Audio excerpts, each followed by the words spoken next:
Hi everyone, I'm Barry Stagner and this is his channel Newsbreak.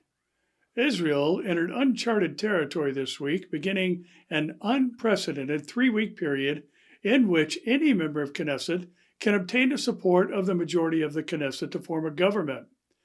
Informing President Reuven Rivlin that he had not succeeded in building a governing coalition, Benny Gantz returned the mandate 4 hours before the midnight deadline for him to form a government.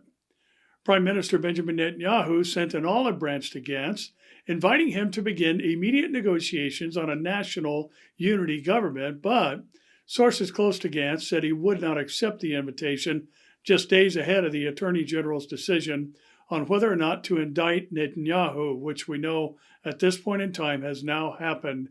Prime Minister Netanyahu has been indicted on 3 counts by the Attorney General of Israel. His concession speech, Gantz repeatedly criticized Netanyahu, saying that Israel needed leadership motivated by the good of the nation and not someone's personal interest.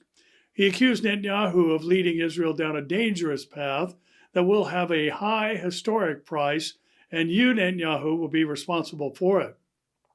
The Blue and White Party leader said that he turned every stone over in his efforts to form a national unity government based on respect, morals, and values, but the Netanyahu-led 55-seat religious right bloc stood as an obstacle in his way. Gantz accused the bloc of behaving undemocratically to prevent the citizens of Israel for more than a year from having a government led by a party that won a clear majority. No one has the right to deny the nation its choice. No one has the right to say my personal interest comes before theirs. Most of the nation chose to weaken extremists, and most of the nation chose to go a different way than Netanyahu. I won't be a partner to forcing an extremist agenda on most of the nation that chose otherwise, he added. Netanyahu released a video after the speech in which he said that Gantz himself sought a coalition with the very people he attacked. He reached out to Gantz in a meeting of the 55 MKs in his bloc of right-wing and religious parties. Benny Gantz, "It is not too late," Netanyahu said. "Come sit together and announce still tonight that we are forming a unity government.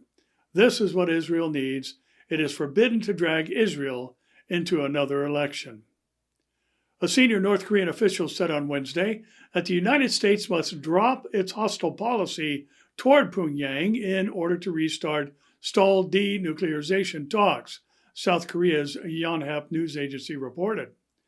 Vice Foreign Minister Cho Soon-hui told reporters after meeting Russian officials in Moscow it would be impossible to hold another summit between North Korean leader Kim Jong-un and U.S. President Donald Trump if he maintains his current stance toward the North.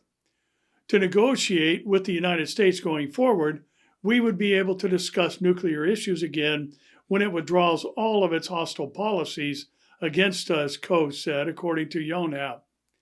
In that sense, I think a summit should not really be an issue of our interest. She did not specify what constituted such a policy, but North Korea's foreign ministry said on Sunday that a recent United States or United Nations resolution on its human rights was a U.S.-led political provocation. Well, we do know in the last days there will be internal strife in nations and external strifes between nations, giving us today's reminder to keep looking up.